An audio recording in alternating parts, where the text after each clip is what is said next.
No. Okay. Oh, Wendy. You're on. Hi, good to meet you. You're already live streaming, so.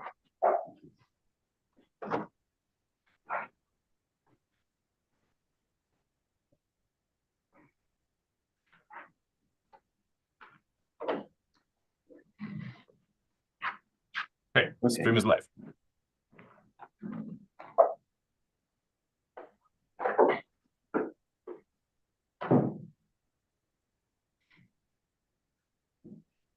Okay, the stream is live.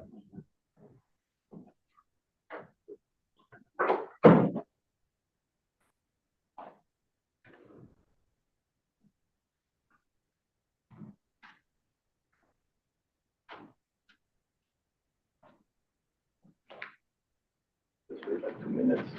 People off there. It's a long delay. So once you started doing in-person meetings again, you realize that, physical movement takes longer than virtual movement.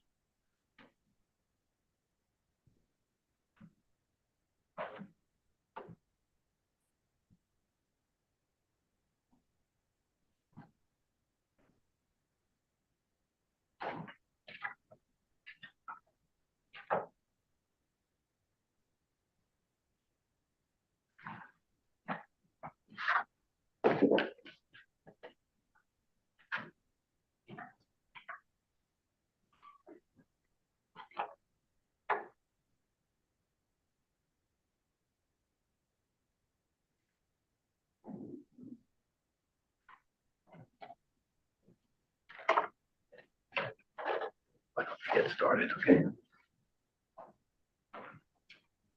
So Andre, we're going to start. I think you can go ahead, yes. Okay, so good morning, everybody. This is myself. I'm Hubertus Funky at IBM T.J. Watson Research Center, and I'm joined by my colleague, Andre Schleifer. We run the IBM Illinois Discovery Acceleration Institute seminar series, right? And this is in order to promote insights into many of the facets that we're busy trying to achieve in this institute. So today we are very fortunate. We have a colleague here from Intel who's going to be talking about AI for material discoveries at Intel Lab. So please help me welcome Dr. Santiago Miret from IBM, from Intel Labs, same I, right? So Santiago is an AI researcher at Intel Labs, where he focuses on applying AI for scientific problems with emphasis on material discovery and material understanding.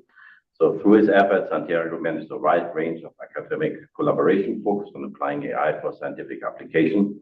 And he has been very instrumental in organizing the first accelerated material discovery workshop at NeurIPS in 2022.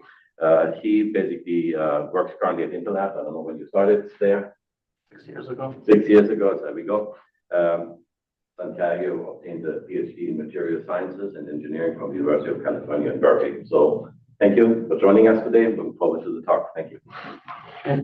Thanks for the intro, and I'll get right started. So essentially, the first thing that I always do is to kind of like justify my existence inside a corporate environment, which means that you need to tie into what company priorities are. And for AI for material science at Intel specifically, that means two major application routes. The first one is tailored to compute, and the second one is tailored to like physical materials. So if we look at what has happened in traditional drug discovery, where it took you somewhere between 1 to 3 years to find an active compound using all types of like empirical traditional methods, as soon as you put AI in there, you can put that down to 1 to 2 months, in these cases, even like less than that. But there's something interesting that has also happened in addition to getting that 10x improvement. You now have in your computational pipeline all types of like new workloads. So AlphaFold has become instrumental in discovering new drugs. You have other types of generative methods that can generate molecular structures. You have geometric deep learning to predict properties, as well as like language processing. And to Intel's chagrin, a lot of this like runs not on Intel architecture today, right? So it runs primarily famously on NVIDIA, as well as like some Google and AMD architecture. So this is an architectural opportunity if you build compute architectures to be able to capture that emerging market. On the other side, you have materials, or what, in the semiconductor industry, we consider materials, device materials. And there hasn't been like cases where we have clearly been able to see the acceleration outside of like a couple of examples here and there. So this is a new opportunity to try and do what at Intel we call IDM 2.0, which is the new strategy that has both the foundry, the external facing foundry of creating other people's devices, as well as Intel devices itself. And in that, you're going to have, again, the compute pipeline change a lot. And ideally, you would want this to run on Intel architecture, where I've shown you a couple of examples here, including the Xeon CPU line, as well as GPUs and Gaudi AI accelerators. So to summarize, the strategic intersections are this IDM 2.0, which is the major one, which is this external foundry strategy. Then you have hardware development and also RISE 2030, where RISE 2030 articulates the sustainability goal articulated by the company. So let's talk a little bit more on sustainability. If you look at emissions, even a couple of years ago, of manufacturing of semiconductors, you can see that the pollution now is higher than car manufacturers. And each node costs exponentially more energy to not only create, but also to run in production. So this means that if you want to be sustainable in semiconductor manufacturing, you need to kind of like figure out this problem. And on top of that, a lot of the processes that we use today, they have compounds in them that are quickly becoming outlawed, specifically, PFAS type compounds or other fluorinated chemicals that last forever in the environment, and they're called forever chemicals. They have useful properties for certain types of things that you want to do, but they're also going away. So in that sense, you have all types of sustainability challenges in the way that semiconductor manufacturing is done today. And that presents a lot of like research opportunities. Like one is in discovery, right? So if you do a quick back of the envelope calculation, you quickly find out that less than 1% of materials are out of the possible combinatorial combinations have been discovered today. You also can accelerate the evaluation with models that run at faster speed from a complex systems, and you can augment the scientific process using new tools. And I'll talk to each of these in terms of some of the work that we've been doing. But before that, just a couple of things about our high-level approach. So the way that we think about this is in terms of 4 components kind of like coming together to be able to pull this off. The first one is engineering. This is about building new tools to be able to do new things. Then there's the science. So this is where we ask ourselves, what are the most impactful and most interesting problems that we can solve? Then there is an ecosystem. So we believe in an open science ecosystem, which essentially means that we have a broad range of academic, governmental, and in some cases also corporate partners that we work with. And today they span, multiple countries and multiple areas of the world. You'll see, IIDAI, as well as University of Toronto and Miret, Canada. And the fourth one, value capture, which is what I already talked about in terms of where those opportunities lie. Specifically to the community building, one of the things that we've been doing is this AI for Math, AI for Accelerated Material Design Workshop. We've enmeshed ourselves into the big machine learning conferences, specifically NeurIPS. NeurIPS has had an AI for Math in 22 and 23, and we're also going to have one this year where I'll have an invitation slide. But basically, we asked these 3 questions, like what materials should we make, how can we make them once we have a design, and then how can we automatically analyze them and infuse essentially deep learning and other types of techniques all throughout the materials creation pipeline. Between 22 and 23, we had about 2x everything across papers submitted, papers accepted, as well as a journal track and travel grants to be able to facilitate the research participation. So with that, this is my invitation for anybody who's listening to come to Vancouver and join us in this discussion. We just sent out our paper acceptances this week, and we'll be releasing the schedule and many more things relatively soon. So this is the broad overview type of things, and the next thing that I will do is I'll go through 2 research examples, one focusing on the acceleration of scientific computing and one focusing mainly on language models. So let me start with the Open MathSciML Toolkit, which is one of the platforms that we've been developing in open source to try to accelerate scientific computing by 100x or more, depending on how you measure it. So if we look at density functional theory, and density functional theory, what you're trying to do is you're trying to solve the many-body Schrodinger equation. It's an equation that has existed for a long time.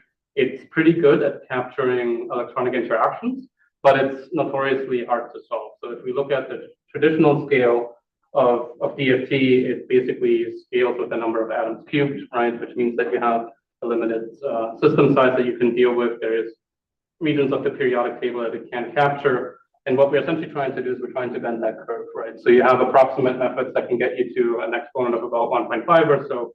But with deep learning, once you have like a deep learning model trained, you're talking like order n or order 1 type of like operation at scale, where now you essentially have linear scale and you're now no longer bound by the system size, you're bound by other things. In terms of applications, since it's an electronic structure type of calculation, you can apply it to anything that involves electronic properties. So this is renewable energy, this is fabrication, and also the creation of new devices. So what is it that we can do to try to use these machine learning potentials to accelerate essentially like DFT computations? So one of the things that you need to do is you need to look at this from a comprehensive perspective, and which is what we've tried to do. So you need capabilities to be able to train your models. You need the data to be able to train it on something meaningful, and then you need to be able to deploy it. So these are the three pieces that we try to put together in the Open MathIML toolkit. You'll see the logos of some of the most known data sources for solid state materials here, so things like the Materials Project, NOMAD, OPMD, as well as Open Catalyst. We have integrated all of that into an easily accessible framework so that people can come in and train their favorite architecture, favorite machine learning architecture on these data sets, and that way you're approximating essentially the DFT accuracy using these machine learning potentials, and you can do like many interesting things with those and really start to look at breaking that compute cost curve. On top of that, we've been able to deploy them, on Intel products as well. So that is something that obviously internally is interesting.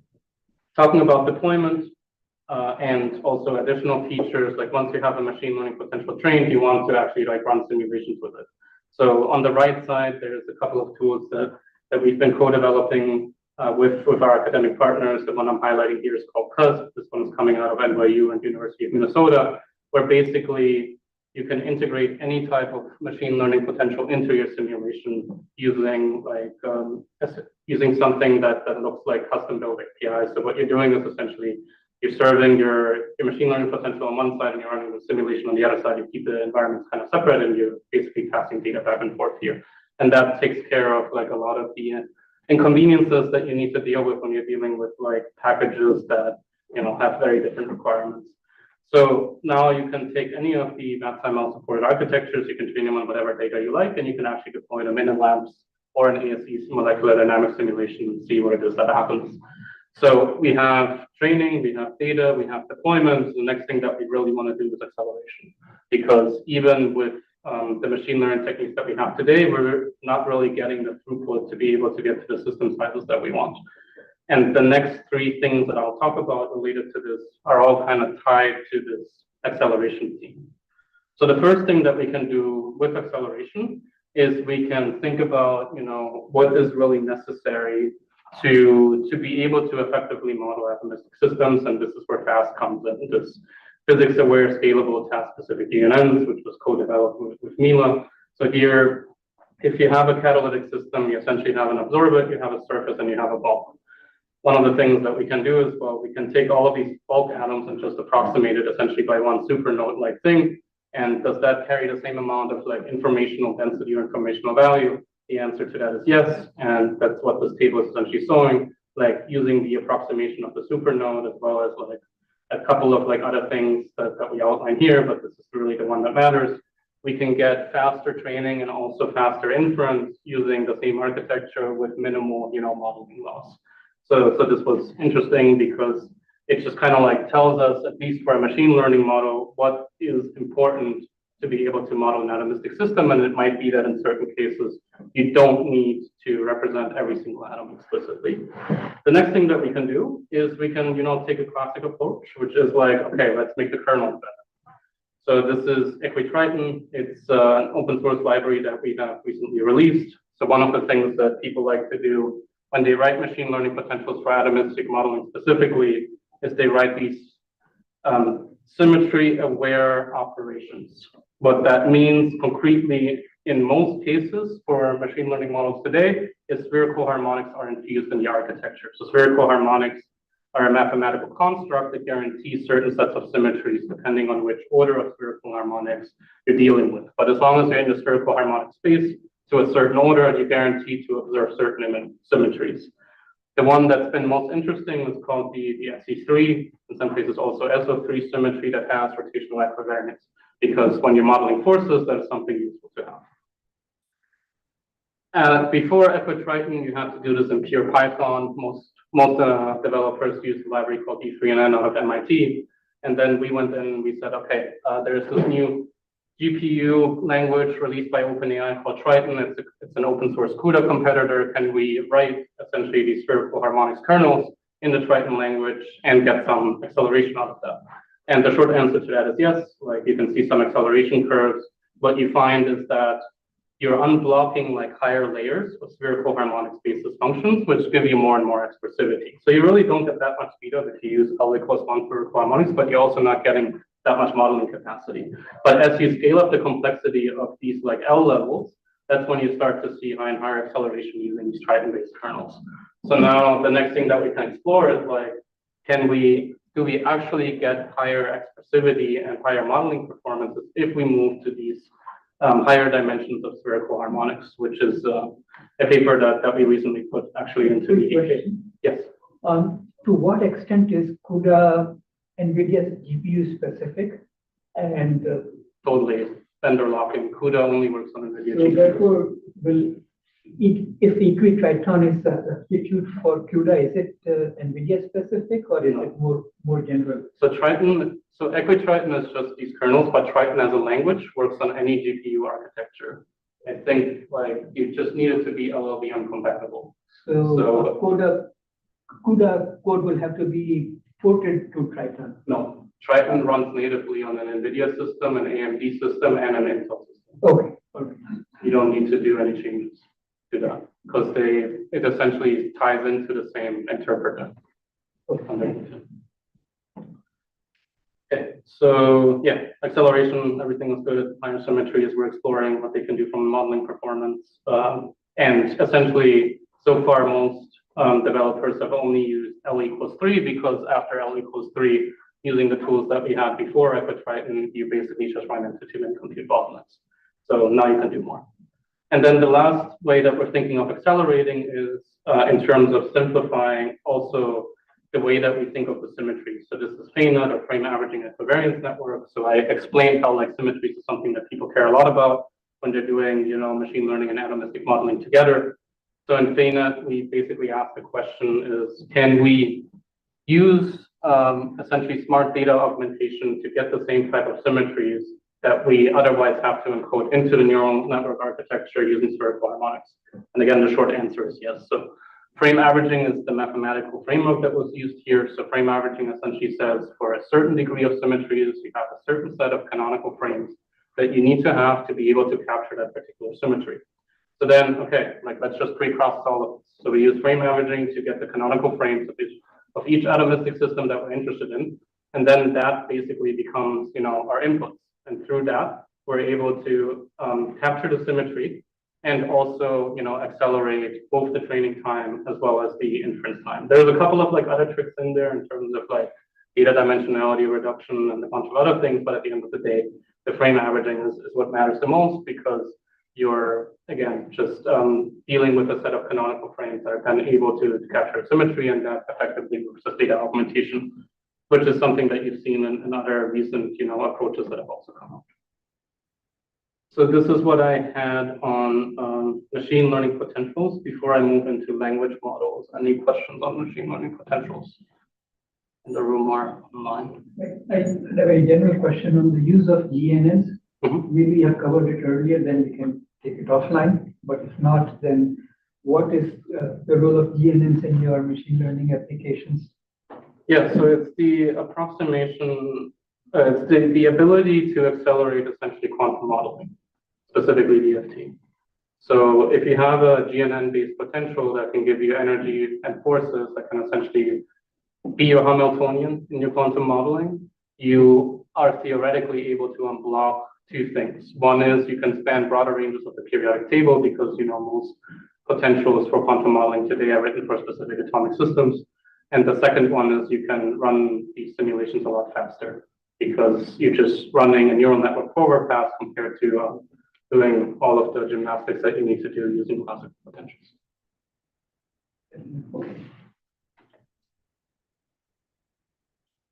Okay, I'll move on to language models. All right, language models for materials design. So I'll start with kind of, I guess, like a brief and already somewhat outdated landscape or history summary of language models. So there's three branches generally that have been divided: encoder only, encoder decoder, and then decoder only. Decoder only is the most prevalent branch. That's where you see all of the modern commercial ones, including the modern open source ones, come out. But really, what matters is essentially there's been like three major ones that have just kind of shaped the landscape. The first one is BERT, which came out in 2018. It's an encoder-decoder model. BERT also introduced, well, it did bidirectional attention. I mean, attention and BERT kind of came out at the same time, so that's a fundamental operation. I'll talk about attention next in terms of what it is. That unblocked, that established a transformer architecture, which until now has been the primary mechanism for running language models. So that's what BERT did. GPT-3 was really the one that was able to add scale to the transformer architecture to unblock, ChatGPT. And then Llama from Meta was the first open source, like decoder only model that is within a reasonable range of the private language models. So like both ChatGPT as well as Claude.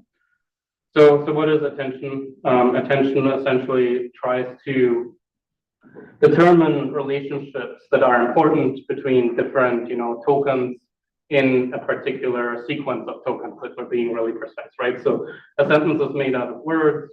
The first thing that you need to do is you need to tokenize things, right? So like this is word-based tokenization for this example here, but your tokens can really represent all types of different things. And then you want high attention between things that have a strong link, and you want low attention between things that don't have a strong link. So in this one-dimensional case, this is relatively easy to understand. In a two-dimensional case, it starts to become more interesting, right? So now you can build these like attention maps across like different words in a sentence, and you can start to understand, like at least from the model perspective, what it is that's correlated, how these relationships across like different tokens or across language actually play out. Mathematically, what attention is essentially you have your embeddings. So the embeddings is basically what comes out of your, like once you process something through a neural network layer, you get embeddings. These are X. Then you have three trainable matrices. They're called query, Q, key, K, and value, V. These are trainable, and they run this operation here. Well, these are trainable. You matrix multiplication, you get this QKV, and then you put this QKV through a softmax using this formula here, and afterwards you get your Z, where the Z is the probabilities of sampling that particular token according to what it is that you're trying to do. So this is basically it, right? Like you do this many times, many times with many parameters, billions of parameters. And for the most part, that is how most of today's decoder-only language models are built. So this is all very nice, but if we want to apply these to material science, there's like some limitations that we saw. So math LLMs, material science LLMs, nothing more than that. So this is not something that we did, it's something that IIT Delhi did. So what IIT Delhi did, they took, I don't know if all, but a good amount of the questions from the Indian graduate entrance exam for material science. So, the exam that you need to pass to be able to get into Indian graduate schools in material science. And they studied how well GPT-4 did on these questions. Two things basically came out, right? Some topics covered better than others. Probably that's a data question. And then computational abilities is a problem. So anytime you need to solve an equation, anytime you need to plug numbers and manipulate numbers, so things like classic mathematical operations, you start to see like errors pop up. So then we started thinking like, what is it that we think we need to be able to like make language models for material science actually work? And this is what we came up with in terms of like a formulation. So there's two pieces to that. The first one is knowledge acquisition, where knowledge acquisition, like what is, like if we think of the knowledge that a material scientist has, what does that contain? And there's a couple of different like things that we thought were important in addition to just being able to understand text. So you need to be able to reference across multiple documents. So when you're reading a paper, right, it will reference another paper for a synthesis procedure, for an analysis procedure, for a concept, for many different things.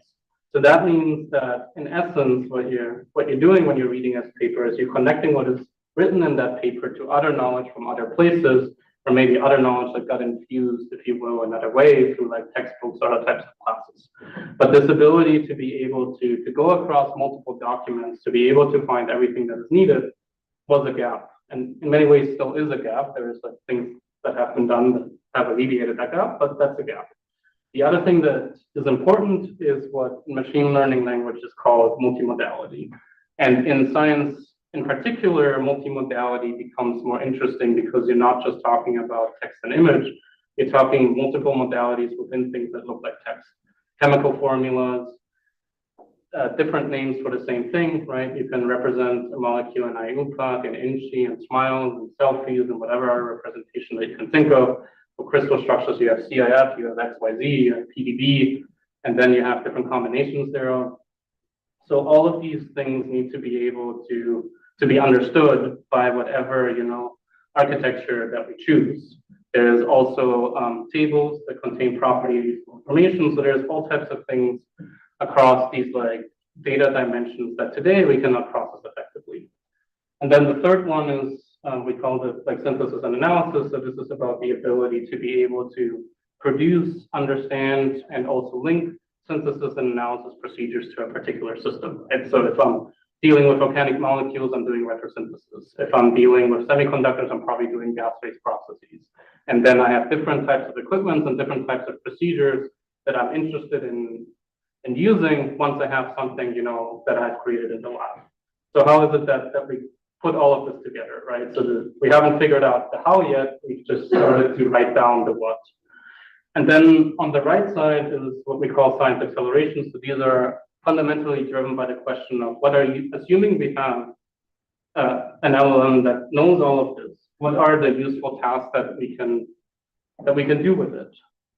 Question answering classic, I mean, this is classic ChatGPT, right? So you just type in a query, gives you an answer, knowledge retrieval, essentially, basically, chatbot that can do knowledge retrieval, better than, I guess, search engines. But the other two, I think, are like more interesting. So the first one is hypothesis generation. So here, the capability is you ask the system to put out a hypothesis and then actually run experiments to be able to test that hypothesis, and then based on the results of those experiments, see if the hypothesis was correct.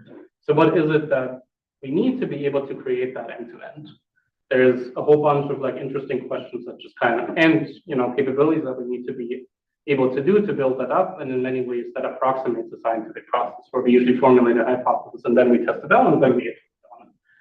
And the last one in terms of experimental interface that just kind of ties into this hypothesis generation stuff, where we're asking like, how can we use these tools to connect different machines using like things that look like language, but might not be human accessible, right? So like every time you're dealing with like a machine that has any type of processor in it, there is like a coding type of language, but it's written in assembly C or whatever that you can use to interact with that.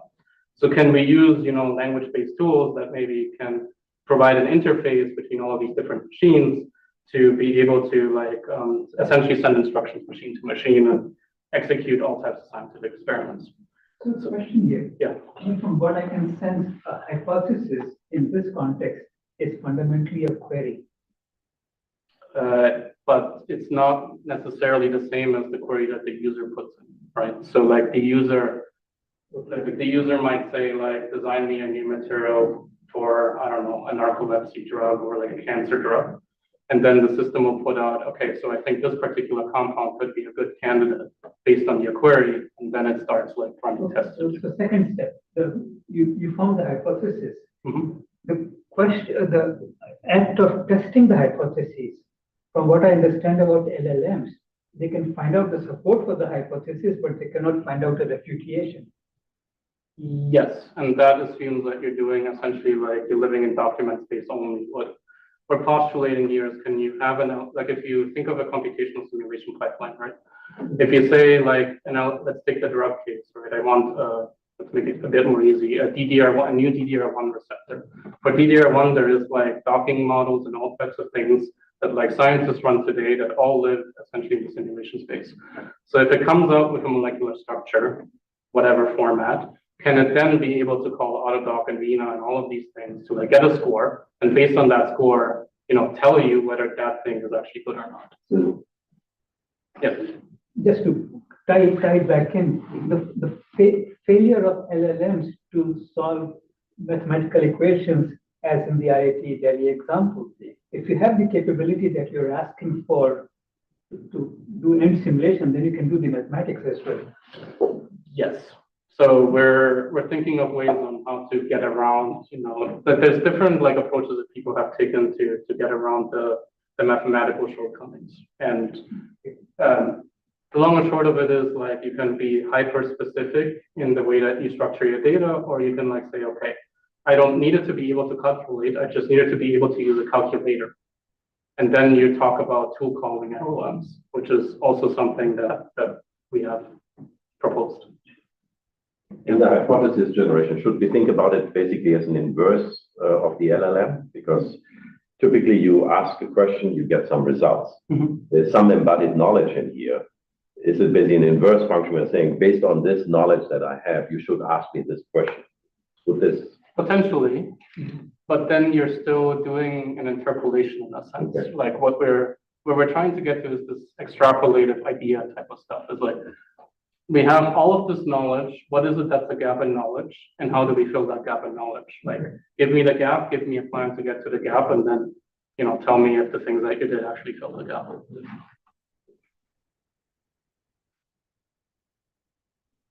Okay. So this is the big picture vision, and the next things that I'm gonna talk about are kind of like the small baby steps that we've been able to do to do things that don't quite live up to the hype, but I would argue are still useful. So the first thing that we did is we proposed our own benchmark. We called it MathSciNLP. So in MathSciNLP, what we did is we aggregated all of the different material science-based open source text data that we could find, and essentially solved like traditional natural language problems inside a material science context. And at the time that we did our analysis, we asked the question whether domain-specific pre-training matters. So this was a couple of years ago, where there were a couple of like material science-specific language models proposed. Like one of them was called MathBird. There was also MathSciBird. There was also SciBird, which was a science-specific bird. These are all base bird architectures. Most of them were done by academics at the time because they didn't have, all of these compute resources. They focused on like you have a question. Oh, yeah. So sorry to interrupt, but I'm curious, what is the difference from this one to the RAG pipeline? Looks like there's some domain knowledge and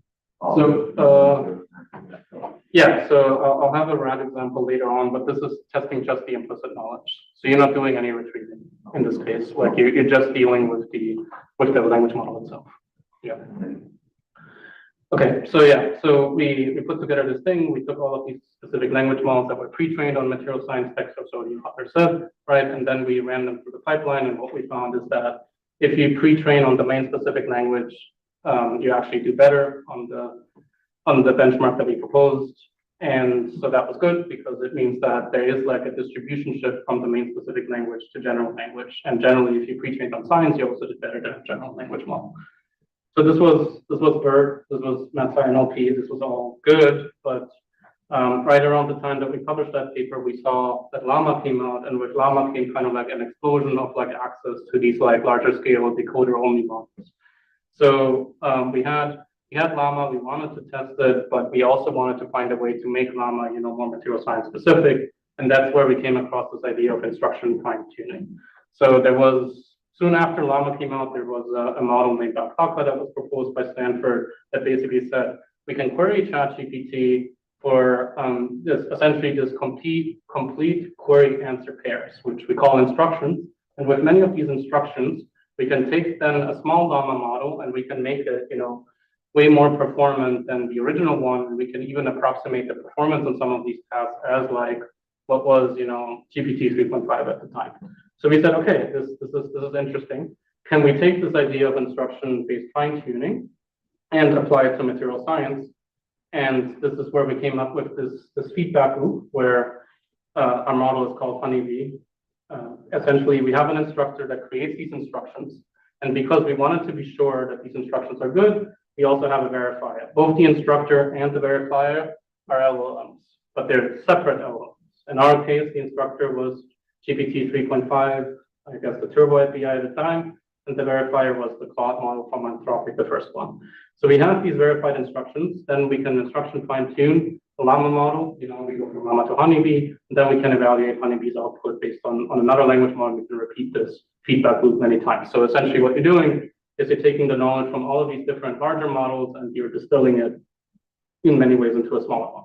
So what are the effects, right? So like if we look at accuracy, completeness, and reasonableness as dimensions, these are the values that we get zero shot from all of these different LLMs. This is the value that we get if we don't have the verifier in the loop. And then we have, with the verifier in the loop, we can see that each stage of this refinement process, we actually improve the performance.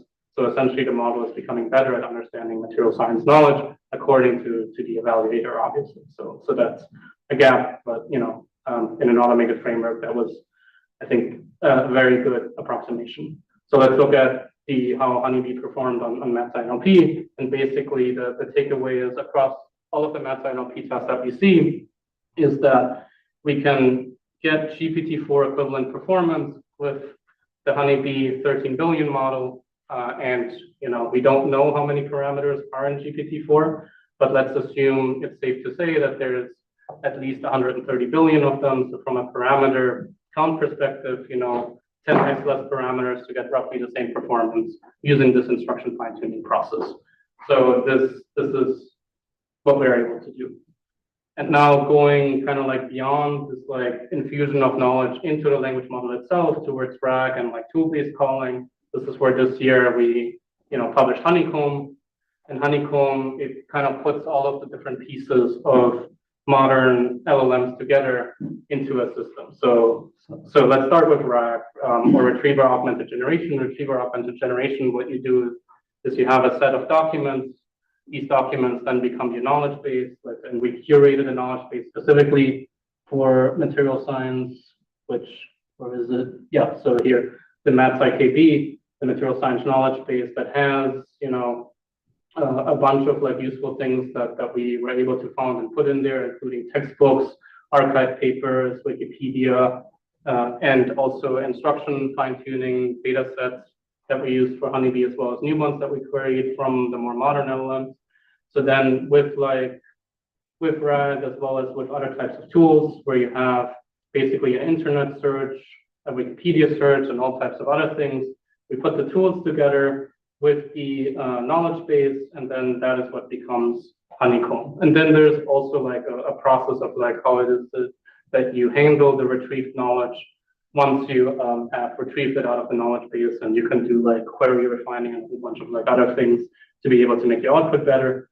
But in a nutshell, you put together the tools, you put together the knowledge base, you turn it into a RAG system, and what is it that happens?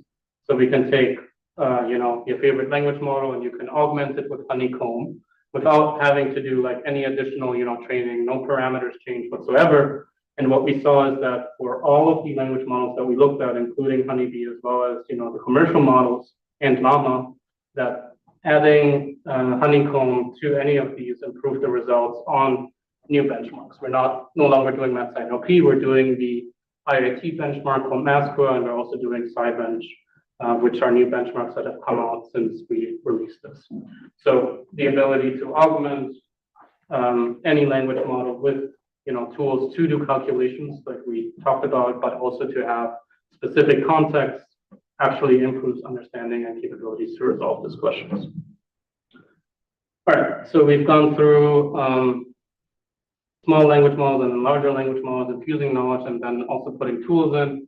And now the last work that I want to highlight is called MatText. So in MatText, we're asking a different question, where in MatText, we're asking the question is like, can LLMs serve as property predictors similar to those machine learning potentials, those GNN-based machine learning potentials for basically atomistic systems? And here, what we're doing is we're taking the NOMAD database and we're analyzing different representations. So you have representations that have different inductive biases. So these are the inductive biases here. You have composition, you have coarse graining, you have geometry, you have symmetry, bonding, and periodicity.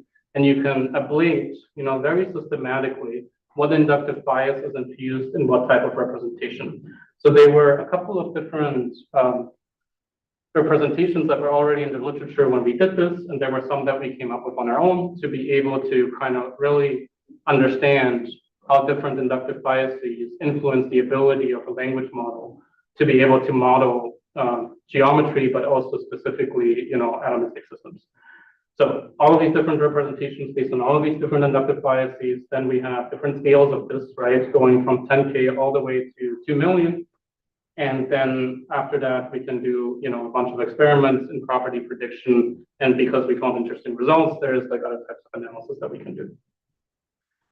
So the short version is that basically LLMs as they're written today, and my hypothesis is that this is a shortcoming of the attention operation, they cannot model geometry effectively. So we saw, and on the left side, you can see a bunch of results, but I think the one on the right is more interesting, where here what we did is we created a hypothetical potential. So you have part of this energy or potential that is composition dependent, and you have a part that is geometry dependent. And you have an alpha to vary between the two. And, we wrote it out such that it makes sense. But then when we vary the alpha across all of the different representations, what we see is that every time the composition dependence is high, which is on this side, the error is low. And every time the geometry dependence is high, the error is high. So this, in many ways, kind of like verifies or like supports our results that we find in property prediction, that properties that seem to be dependent on composition primarily, they're the transformers were able to kind of like get close to the GNNs that are state of the art. But in anything that required geometry, it was not even close.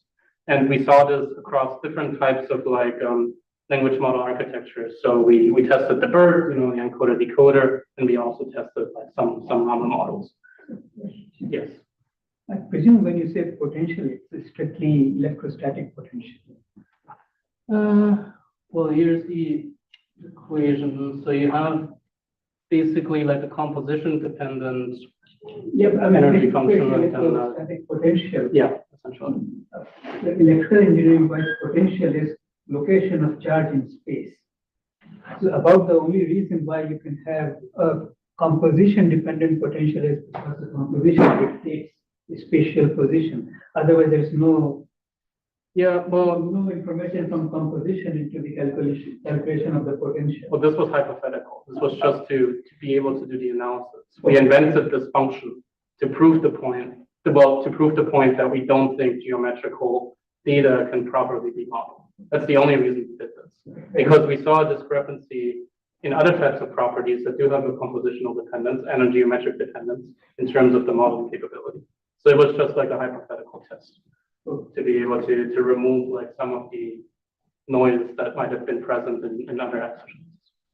But yes, like it has no semblance to physical reality, I agree.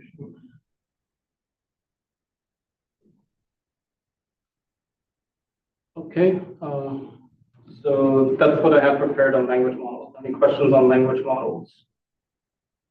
I'm just curious, why is geometry not representable in a language? Yes, so that's my hypothesis, is that it comes back to the attention operation. So the attention operation is essentially like a sequence-based thing, right? Like It's very good at putting together like things that are in a sequence, and in a sequence you basically have discrete data and you're trying to find probabilities of what's next in that sequence.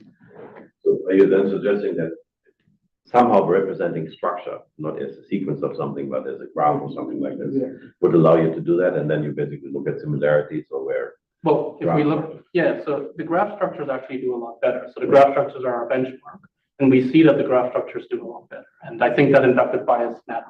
Now, if we want to use language, because language is, a powerful data modality, the question then becomes, how is it that we can integrate, how is it that we can represent structure in language such that we can get effective performance? That's an open question that I don't know the answer to. Yes. So vision transformers, they deal with spatial data as well, spatial inputs. So how is this type of geometry different from geometry in, let me say, images? Yeah, so in images, you still have discrete pixel values. You might have, if you have 3D images, you might have them in 3 dimensions. But there, because you still have that discrete representation, you can still, get away with essentially using the attention operation because it's not a continuous space. And what you're giving up when you're doing the pixels or the voxelization in 3D is you're giving up some resolution, because eventually what you're doing is you're binning essentially your information in there. That is my perspective on it, but nobody has done kind of like a follow-up to map that. Can you do, materials property prediction using a voxelized approach? That nobody's done that. A voxelized approach. Yeah, so that could be, a paper. Thank you. All right. So there's. Ready. Oh, you have some more material, then go through. Well, I have something else, but I'm happy to stop here. No. Okay. Listen to you first. All right, sure. So the last one that I'll go through is then using generative methods for molecular characterization. So here, basically, the idea is you can take a formula, you can take these things called the Kreitzmann coordinates, which you can get out of rotational spectroscopy. Rotational spectroscopy is a particular kind of characterization tool. And then the principal moments of inertia, you can plug these in. And then you can use diffusion models, which are, with power stable diffusion and all of these image generators to back out a molecular structure based off of essentially these primitives. So this is using generative AI to generate a structure based on real world experimental data. And just to give some background, so like the Kreitzmann equations describe like the substitutional coordinates of like isotopologues, right? So in rotational spectroscopy, you have different types of isotopologues. You can measure their moments of inertia. And then based off of these moments of inertia, you can get these unsigned carbon coordinates. So you get an unsigned, which essentially means you don't know if it's positive or negative, so you don't know the full spatial resolution of your molecular structure. You have some incomplete information. And mathematically, it's very easy to go from your full, structural data to the Kreitzmann substitution coordinates, but it's not, with using traditional methods, like this is opposed, right? Going right to left is opposed, going left to right is easy. So then the red arrow is like, can we learn this, using diffusion models and Gen AI? That's basically the crux of this paper. And what we came up with is, here's the same picture again, the Kreitzmann reflection equivariant diffusion, or CRED. And you take the formula, you take the coordinates, you take the principal moments of inertia, and then you do this like diffusion-based process to be able to generate a structure out. And then you can, if you have a data set, you can then see like how well your structure performs against, this information. So you can basically take a common molecular data set, like here mine, which is what we did, convert it to the input formulation, and then see if you can learn that one thing. Just like, I guess, like a couple of extra things. If you're into neural networks, we used basically the equivariant diffusion workflow. So you have EGNN, which is a common equivariant graph neural network, and layer norm and attention. These are our input features, and then we can do like some interesting studies in there. So this is how the diffusion-based works. So like this is regular, equivariant diffusion for molecules. Nothing too different here. You start with noise, right, and then you denoise. So when you start with noise, you do sequential denoising. This is how all diffusion models work. So you do essentially the difference learning between the previous state and the next state based on how much noise you have to infuse. And eventually you end up with a fully denoised, in this case, molecular structure.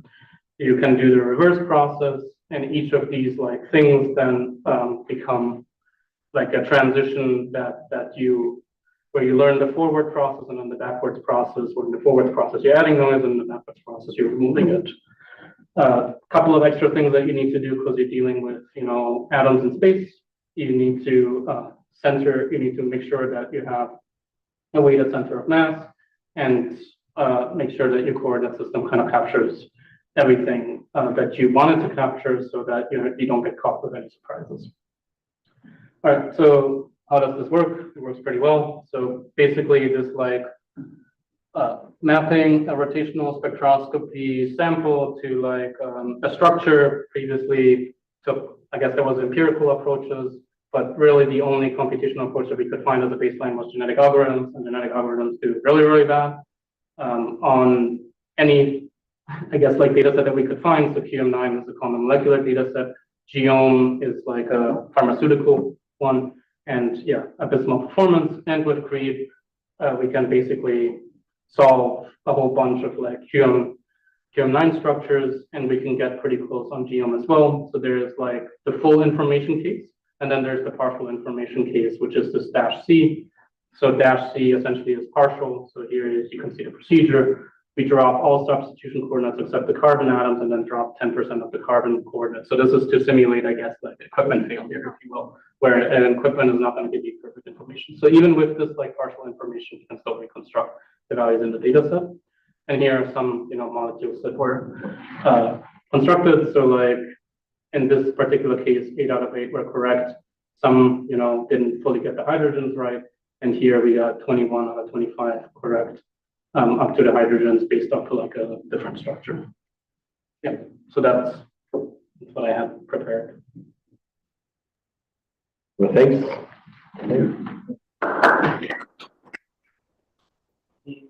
More questions here in the room? Otherwise, Andre, I think you might be getting some question at your end as well, right? So let's start over here. Yeah, let's go with the room first. Anyone in the room, please go ahead. Questions? I know we have one-on-one set up later on, so you want to save those, I understand. Right? So I had one question. So what kind of interesting materials have you kind of discovered through this process? Outside of drugs, there haven't been that many discoveries in terms of real-world materials.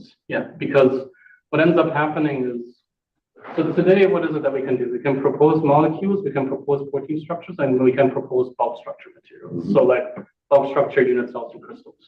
As soon as we go to a bulk structure with anybody in our Foundry research arena, they'll be like, well, I don't trust your calculation. I don't know if I can make it, and then all of these like regular conversations that you see. So that's the reason why my focus has gone towards accelerating simulation, because bulk structure is not good enough. I need like a full thing with surfaces, with multiple heterogeneities, where I can essentially do a full thin film. Then they will start to take it seriously. And then on the language side, hopefully I can provide all of this information about synthesis procedures and like things that you can model ab initio.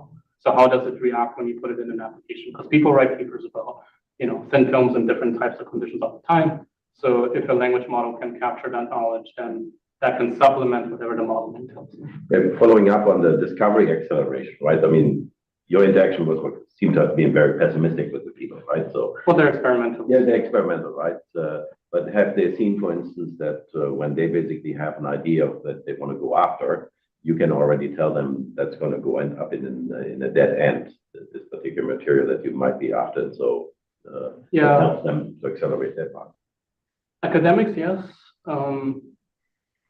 Intel specifically, not so much. And the reason for that is because the way that Intel materials research mostly works is that they take like ideas that have a higher level of confidence. So essentially, like somebody somewhere in the world shows that a certain material system works well for like thin films and can actually be used to like look at transistors. So things like 2D materials, for example, right? Like when graphene was first discovered, sure, you can keep track of it, but then eventually synthesis caught up with the ability to make 2D materials at a scale where it becomes interesting for a device team to look at it. So they plug in at later stages. So they already have a confidence when they decide to pursue something that they can at least get some samples and then do their own measurements. Andre? Any questions from the people in the chat? Let's start with Layli, if you still have your question. Maybe you can unmute yourselves and just try ask it yourself. If not, I'll read it off the chat. I don't think we can hear you, Layli. So maybe I'll read the question of the chat. So Layli asked, can you elaborate on the difference between Triton and SCHNet? SCHNet. Okay. SCHNet is an architecture. So that is a specific like GNN, and Triton is basically a CUDA equivalent. So if you're using equitriton and you're using SCHNet with equitriton, you will call the Triton kernels when you're doing your SCHNet evaluation. Okay, and I'll read the follow-up question. It is also, is FAENet using molecular dynamics as data source? It depends on, yes. We did like multiple different evaluations, some of which are molecular dynamics, some of which are DOT-based. Okay, then let me ask a quick one, maybe two. So on this slide that you have up right now, you say some of them are correct, some of them are incorrect, but the complicated structure of these molecules, doesn't that mean there is a certain amount of statistics anyway? And for experiments, finding the correct one or the incorrect one is not so important anyway, because experiments has always an ensemble and these things matter all, together anyway? Yeah, I mean, I would say yes, but I guess like here's the question is like how precise do you want to be in your conformer space and the statistical averaging conformer space. So here what we're essentially saying is like in the conformer space of a specific formula, we can get different conformers right based on the information given to us. But yes, as soon as you start doing like real world large scale characterization experiments, you will have some statistical noise in there as well from the and from the way that like you then try to back things out. But just the ability to back things out at this resolution is neat, right? So who knows if that can lead to co-development in terms of pushing what you can be able to say confidently about what it is that you're looking at least with this experimental procedure. Right. Well, I guess I'm making some of an analogy here to integrators in molecular dynamics, where the exact trajectory is never correct in comparison to an experiment, but the phase space average is still meaningful. And if you get, in whatever these definitions are in your system, maybe that carries over. And as long as the average is correct, you're still okay. The other question is this diffusion approach that you talked about here. This is for molecules. Does this work in solids? Like if we're looking at battery materials or things like that, could you look at diffusion in a solid crystal? This precise method, not really, but there is papers. I didn't talk about them today. There's two papers that are currently under review for essentially basically using diffusion or diffusion-like techniques for solids for, again, bulk structure, like single unit cell. That we can do today. And there's also like there's like 4 methods that have been proposed. I guess like ours will be the 5th one. And they like work with different like degrees of goodness, but goodness is like a shady metric because the evaluations are, like I don't like them, but I still need to do them because that's just what reviewers expect.